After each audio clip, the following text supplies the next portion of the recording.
तो आज हम स्टार्ट कर रहे हैं इंग्लिश मीडियम 8 स्टैंडर्ड का चैप्टर 8 मराठी गिर्यारोहणाचा अनुभव। रमेश महाले इसके राइटर हैं, लेखक 1944। ओके, प्रसिद्ध लेखक, मुलांसाठी बालकथा व विज्ञान विषय यावर आधारित यांची 109 पुस्तके प्रकाशित आहेत। क्वाइट जळगाव व नाशिक आकाशवाणीवरील विविध व्याख्यानात सहभाग, त्यांच्या पक्ष्यांची दुनिया या पुस्तकास मराठी विज्ञान परिषदेचा तसेच साहित्य परिषदेचा पुरस्कारही मिळाला है। इनको अलग अलग तरह के पुरस्कार मिले हैं, अवार्ड्स मिले हैं। 2008 साली विज्ञान, 2011 साली, 2011 साली अंतराळातील स्टेशन व 2013-14 साली चला अंतराळात या पुस्तकांस राज्य शासनाचा उत्कृष्ट वाङ्मय निर्मिती पुरस्कार मिळाला आहे। गंगोत्री येथे गिर्यारोहणासाठी गेलेले विद्यार्थी, गंगोत्री के पास गिर्यारोहण में गए हुए विद्यार्थी तेथे उद्भवलेल्या ढगफुटीचा आणि भूस्खलनाच्या आपत्तीत यात्रेकरूंना मदत करून माणुसकीचे दर्शन कसे घडवतात याचा वस्तुपाठ या पाठात पाहायला मिळतो। प्रस्तुत पाठ किशोर दिवाळी अंक 214 मधून घेतला है। मतलब लोगों के ऊपर भूस्खलन हुआ है और जो बच्चे हैं वो लोग उनकी हेल्प करते हैं और किस तरह से हेल्प कर रहे हैं इस चीज को हमें देखने मिलेगा। Right, don't make noise. लवकर। शाळेला सुट्टी लागणार होती। ईशान विचार करत होता कि ही सुट्टी कशी घालवायची। स्कूल की छुट्टी लगने वाली थी और ईशान सोच रहा था कि ये छुट्टी कैसे निकलेगी। Rajiv, quite, Pradeep video game खेळून त्याला कंटाळा आला होता। मित्रांबरोबर रोज क्रिकेट, फुटबॉल आणि बॅडमिंटनही खेळता येऊ शकणार होते। शिवाय त्याच रोमांचक कथा वाचण्यात त्याला विशेष गोडी नव्हती। वही चीज हमेशा करना।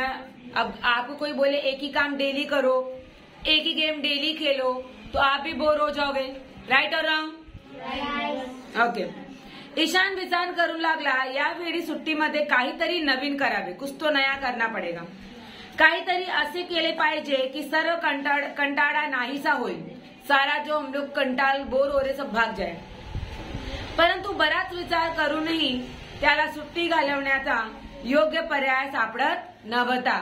बहुत सोचा पर भी उसको सही चीजें मिल नहीं रही थी। तेवढ्यात त्याला दिलासा मिळणारी घटना घडली। त्याला उत्तर काशीच्या गिर्यारोहण संस्थेकडून आपल्या कम्प्युटरवर एक ईमेल प्राप्त झाला। तोच ईशानच्या मित्रांनाही पाठवण्यात आला होता। गिर्यारोहण संस्थेने त्यांना आपल्या एका मोहिमेमध्ये सहभाग होण्याची निमंत्रण पाठवले। गिर्यारोहण म्हणजे काय? पर्वत चढ़ने। गिर्यारोहण मतलब होता है जो पर्वत चढ़ते ना, सीधे बैठो। जो लोग पर्वत चढ़ते हैं उसको बोलते हैं गिर्यारोहण करना। राइट, तो उन लोगों की तरफ से इनको ईमेल आया कि हम लोग अब गिर्यारोहण के लिए जाने वाले हैं। इफ यू आर इंटरेस्टेड, अगर आप भी इंटरेस्टेड हो तो आप हमें ज्वाइन कर सकते हो। और सेम ईमेल इनके फ्रेंड्स को भी मिला। किसके फ्रेंड्स को? तो ईशान। वास्तविक ईशानाला गिर्यारोहणाचा विशेष छंद होता। गिर्यारोहण आता त्याचा छंद राहिला नव्हता, तर त्याला वेळ लागले होते। त्याने आपल्या शहरातील एका प्रसिद्ध गिर्यारोहण संस्थेत आधीच प्रवेश घेतला होता आणि उत्कृष्ट प्रशिक्षणातून त्याला गिर्यारोहणातील बऱ्याच बारीक गोष्टी समजल्या होत्या। त्याचे अनेक मित्रही या संस्थेत गिर्यारोहण शिकत होते आणि त्यांनी ईशान बरोबर पहाडावर अनेक प्रशिक्षण कार्यक्रमांत भाग घेतला होता। गिर्यारोहणाचा अनुभव खरोखर रोमांचक होता। उसने अभी जल्द ही में गिर्यारोहण के टीचिंग के लिए, मतलब सीखने के लिए क्लासेस लगाए थे और बहुत सारी चीजें सीखी भी थी। उनके फ्रेंड्स ने, ईशान के फ्रेंड्स ने भी कई सारी चीजें एक साथ रिसर्च की थी, पहाड़ों पे चढ़ा था, देखे थे। और गिर्यारोहण का जो अनुभव होता है ना वो बहुत ही मजेदार होता है। ट्रैकिंग चढ़ाई करना, पर्वत, बड़े बड़े पहाड़ों पर चढ़ना बहुत ही मजेदार होता है देखा जाए तो, और उसके ऊपर से लुढ़क गए तो फिर अलग बात है। आकाशाला स्पर्श करणारा उंच पहाड, विशालकाय खडक, हिरव्यागार घाटी आणि वेगाने वाहणाऱ्या स्वच्छ पाण्याचे पहाडी नद्या ईशान आणि त्याच्या साथीदारांना साथ घालत होत्या। त्यांना जेव्हा संधी मिळेल तेव्हा ते आवश्यक उपकरणे आणि सामानाची बॅग घेऊन गिर्यारोहण करायला जात असते। मतलब उनको संधि मतलब मौका, जब जब उनको मौका मिलेगा तब तब वो लोग अपना बैग उठाएंगे और ट्रैकिंग करने के लिए चले जाएंगे, चल पड़ेंगे। आप में से किस किस को इंटरेस्ट है? वेरी गुड, काफी लोगों को इंटरेस्ट है। इस बार पिकनिक चलेंगे water park end next year चलेंगे ट्रैकिंग करने। वेरी गुड, ओके चलो आगे देखते हैं। बस वाईट। उत्तर काशीचा गिर्यारोहण संस्थेचा संदेश वाचल्यावर ईशान फारच खुश झाला। ईशान को बहुत खुशी हुई वो ईमेल पढ़कर। त्याने लगेच या निमंत्रणाची माहिती आपले मित्र धैर्य, प्रशांत, अमन आणि सक्षम यांना दिली। सर्वच मित्र फार खुश झाले। ते जणू सुट्टीत पहाडावर जाण्याची वाटत पाहत होते। शाळेला सुट्टी लागण्यापूर्वीच त्यांनी पहाडावर जाण्याची तयारी सुरू केली होती। शाळेला सुट्टी लागल्याबरोबर सर्व मित्र टॅक्सीने ऋषिकेशहून उत्तर काशीला पहुंचले। छुट्टी लगी स्कूल की, वो लोग इंतजार कर रहे थे। छुट्टी लगते ही टैक्सी लेकर वो काशी गए, उत्तर काशी। उसके बाद वाटेत उंच उंच पहाड़ पाहून ते फार रोमांचित झाले होते। ऊंचे ऊंचे पहाड़ देख के बहुत खुश हो गए थे, बहुत इंटरेस्टेड और क्यूरियोसिटी आ गई थी उनके अंदर। गिर्यारोहण संस्थेच्या आपल्या साथीदारांना भेटल्यावर ईशान आणि त्याचे मित्र खूप उत्साहित झाले। सर्व मित्रांनी मिळून माउंटेनियरिंग या सहाय्याने उत्तर काशीहून गंगोत्रीला जाण्याचा निश्चय केला। गंगोत्री जाने का सब फिक्स किए। गिर्यारोहण सुरू झाले, ट्रॅकिंग सुरू हुई। उंच पहाडावर गिर्यारोहण करणे काही सोपे काम नव्हते, इजी काम नहीं है एक्चुअली। पर्वत चढ़ना, पहाड़ चढ़ना इजी काम नहीं है और रिस्की है, राइट। सो अनेक तासांच्या कठीण आणि थकवणाऱ्या चढाईनंतर शेवटी ते गंगोत्रीला पोहोचले। ईशान आणि त्याचे साथीदार गंगोत्रीला पोहोचल्यामुळे फार उत्साहित झाले होते आणि ते आपल्या सर्व थकवा विसरून गेले होते। परंतु गंगोत्रीला पोहोचल्यानंतर त्यांनी जे पाहिले ते काळजाला घर पाडणारे दृश्य होते। पहाडामधून आलेले ढग अकस्मात फुटले आणि गंगोत्रीवर भीषण हाहाकार माजला होता। पाण्याचा धोकादायक प्रवाहामुळे मंदिर परिसरच नव्हे तर दुकाने, हॉटेल्स आणि धर्मशाळा उद्ध्वस्त करून टाकल्या होता। बरीच घरे आणि गेस्ट हाऊस नदीच्या वेगवान प्रवाहाबरोबर वाहून गेले होते। या भीषण तांडवामध्ये बरेच लोक मृत्युमुखी पडले होते। नदीने रौद्र रूप धारण केले होते। जो पहाड़ें टूटकर आ गई थी, पानी का बहाव बहुत हो गया था, कई सारे लोग मर गए थे, कई सारे होटल दुकान बहकर चले गए थे, एकदम लोग तहस नहस हो गए थे, वहां पे उद्ध्वस्त हो गया था पूरा। या तांडव आपल्या आपतिष्टांना गमावलेल्या लोक स्फुंदून रडत होते। भूस्खलन झाल्यामुळे ठिकठिकाणी अनेक तीर्थयात्री अडकले होते। जगह जगह सब तीर्थयात्री गए थे, वो फंस गए थे वहां पे, राइट। Do your study. ते बिचारे चारधाम यात्रा करायला निघाले होते, परंतु येथे त्यांना सर्वस्व गमवावे लागले होते। ईशान आणि त्याच्या साथीदारांनी पहाडावर हे सर्व पाहिले तेव्हा त्यांच्या अंगावर काटे आले आणि गिर्यारोहणाचा सर्व उत्साह नाहीसा झाले। ईशान आणि त्याचे साथीदार ही परिस्थिती मूकपणे पाहू शकत नव्हते। मूकपणे म्हणजे चुपचाप। ईशान और उसके फ्रेंड्स ये जो प्रॉब्लम आई थी उन लोगों पर, उसको खड़े होकर चुपचाप देख नहीं सकते थे। यस, थांब, लिह लवकर, लिहून झाला की जा। ए क्वाइट, डू योर वर्क। उनकी तो पूरी जो उत्साह, जितने ये लोग क्यूरियस थे, सब क्यूरियोसिटी ये लोग की चली गई, गायब हो गई लोगों को इस तरह से उद्ध्वस्त देखकर. अचानक तेथे भुकेने व्याकुळ झालेल्या एका मुलाने आपल्या वडिलांना बिस्किटांची मागणी केलेली ईशानने पाहिले. वडिलांनी जेव्हा दुकानदाराला बिस्किट पुड्याची किंमत विचारली तेव्हा तो म्हणाला, बिस्किटांची एक पुडा 100 रुपयांची मिळेल आणि पाण्याची बाटली 200 रुपयांनी मिळेल. बिस्किट का एक पैकेट 100 रुपए का और पानी का बोतल 200 रुपए का मिलेगा. इतना महंगा, क्योंकि वहां पे कुछ मिल नहीं रहा था, सब कुछ खत्म हो गया था. तो उन लोग उस चीज का, उस मौके का फायदा उठा रहे थे. क्या उठा रहे थे? फायदा.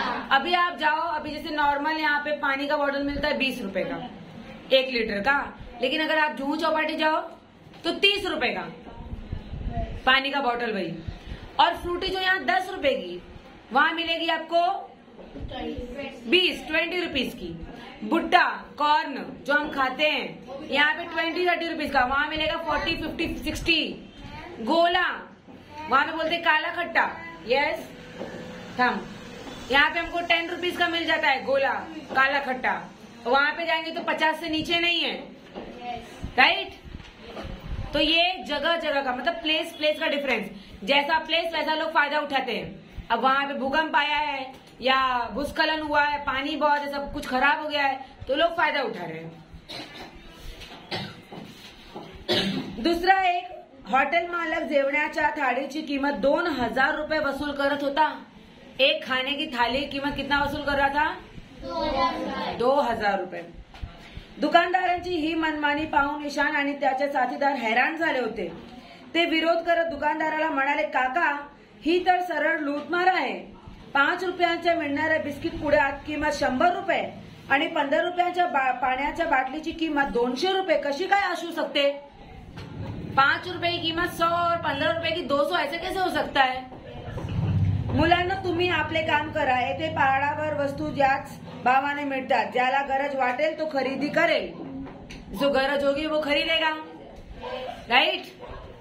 दुकानदार रागाने म्हणाले, गुस्से से बोला वो. ईशान आणि त्याचे साथीदार गप्प बसले, चुप हो गए. त्यांनी अडचणीत सापडलेल्या यात्रेकरूंना मदत केली. जखमी यात्रेकरूंवर प्रथमोपचार केले, त्यांची मलमपट्टी केली आणि औषधे दिली. हरवलेल्या यात्रेकरूंचा शोध घेण्यासाठी त्यांनी मदत केली आणि भुकेल्या मुलांना आपल्याबरोबर आणलेली फळे, बिस्किटे व पाण्याची बाटल्या दिल्या. उनके पास जो था वो उन लोगों को खाने के लिए दिए जिनको भूख लगी थी, जो थे वहां पे. लोगों की हेल्प की, जो घूम रहे थे उनको ढूंढने में, जो जिनको चोट लगी थी उनको मलम पट्टी करने में फर्स्ट एड दिए. Rajiv, what happened? ओके. संध्याकाळ झाली होती. ईशानला आता खूप भूक लागली होती. त्याच्या साथीदारांनी भूक लागली होती. त्यांना विश्रांतीची गरज जाणवत होती. पहाडाच्या कडेला एक हॉटेलसारखे घर दिसल्यावर ते मोठ्या आशेने घर मालकाकडे गेले आणि म्हणाले, काका आम्हाला खाण्यासाठी थोडे अन्न आणि रात्रभर मुक्काम करण्यासाठी एखादी खोली देऊ शकाल? खाने के लिए कुछ खाना और रुकने के लिए, रात रुकने के लिए कोई रूम दे सकते हो?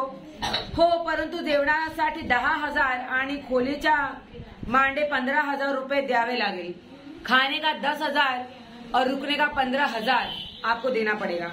दुकानदार काहीशा रुक्ष स्वरात म्हणाला. ते ऐकून ईशान म्हणाला, परंतु काका जेवणाची ही किंमत आणखी आणि खोलीचे भाडे फार जास्त आहे. मुलात जीव वाचवण्यासाठी ही किंमत तर काहीच नाही. जान बचाने के लिए ये कीमत तो कुछ भी नहीं है, ऐसा वो दुकानदार बोल रहा है. जरा विचार कर, जर भूक लागल्यावर तुम्हाला जेवण मिळाले नाही आणि रात्रभर खुल्या आकाशाखाली झोपावे लागेल तर तुमचे काय हाल होतील. खाने के लिए खाना नहीं मिलेगा और रात्रभर खुले में सोना पड़ेगा, आकाश से खुले आसमान के नीचे, तो तुम्हारा क्या हाल होगा वो सोचो. थांब 2 मिनिट, बस नीट, ते पाठ कर नीट. तेवढ्यात अचानक मोठा आवाज झाला. ईशान आणि त्याचे साथीदार आपापसात विचारविनिमय करत होते. अचानक पहाडावरील एक घर मोठा आवाज होऊन खाली कोसळले. सर्वजण पडलेल्या घरात दाबले गेले. ईशान आणि त्याच्या साथीदार सर्व काही विसरून कामाला लागले। मतलब तब तक जैसे वो लोग बात कर रहे, पहाड़ पे से एक घर गिरने की जोर से धाप करके आवाज आई, उस घर में जितने थे सब दब गए। तो ईशान और उसके दोस्त फटाफट भाग के गए। ईशानला अशा परिस्थितीचा चांगला अनुभव होता। त्याने गिर्यारोहण संस्थेचे पहाडावरून खाली पडलेल्या लोकांना बाहेर काढण्याचे खास प्रशिक्षण घेतले होते।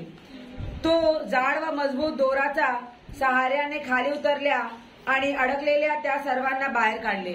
वो रस्सी बांधकर खुद नीचे उतरा और धीरे धीरे सबको लेकर आया, बाहर निकाला। ईशान व त्याच्या साथीदारांना ती रात्र पहाडावर घालवावी लागली। त्यांनी आपल्या बरोबर नायलॉनचा तंबू आणला होता। त्या आधुनिक तंबूत त्यांची कोणतीही गैरसोय झाली नाही। पहाडावर झालेल्या या दुर्घटनेची माहिती सेनेला मिळाली होती आणि हवाई दलाच्या हेलिकॉप्टरने बचाव अभियान सुरूही केले होते। सब लोग बचाव अभियान शुरू कर दिए थे, हेलीकॉप्टर लेकर आ रहे थे, लोगों को बचा रहे थे। सकाळ झाल्यावर ईशानने व त्याचे मित्रांनी आसपासच्या जंगलातून लाकडे गोळा करून आणली व त्यांना आग लावली। त्यातून खूप धूर झाला। हा हवाई दलांच्या हेलिकॉप्टरसाठी एक संकेत होता। योगायोगाने एक हेलिकॉप्टर धूर पाहून खाली आले व पहाडाच्या वर गिरट्या घालू लागले। हवाई दलाच्या जवानांनी पहाडावर अडकलेल्या यात्रेकरूंना ईशान व त्याच्या साथीदारांना पाहिले। ईशान व त्याच्या साथीदारांना यात्रेकरूंना हेलिकॉप्टर पर्यंत पोहोचवल्या। हवाई दलाच्या जवानांना मदत केली। मतलब उसके दोस्त भी मदद किए, इन लोगों ने भी सबका मदद किया। जो फंसे हुए थे उनको निकाला, पहुंचाया अच्छी जगह। हवाई दलांच्या हेलिकॉप्टरने सर्वांना सुरक्षित ठिकाणी पोहोचवले होते। हवाई दलांच्या अधिकाऱ्यांना जेव्हा ईशान व त्याच्या साथीदारांना बहादुरीचे कार्य समजले तेव्हा त्यांनी सर्वांची प्रशंसा केली। एवढेच नव्हते तर त्यांनी या मुलांना वीर पदक मिळावे म्हणून राष्ट्रपतींकडे शिफारस केली। इनको पुरस्कार मिले, वीर पदक, इसकी सिफारिश की। तिकडे ईशान आणि त्याचे साथीदार पहाडावर झालेल्या दुर्घटनेनंतर सुरक्षित घरी पोहोचलो तेव्हा ते फार खुश झाले होते। गिर्यारोहणाचा हा अनुभव त्यांच्यासाठी कायम स्मरणात राहणारा होता। अब उन लोग को जिंदगी भर ये गिर्यारोहण का जो अनुभव है वो याद रहेगा। सब एक्सपीरियंस किए ना उन्होंने, सबकी हेल्प की, तो इसीलिए ये चीज वो लोग भूलेंगे नहीं। लेसन समझ में आया? Very good.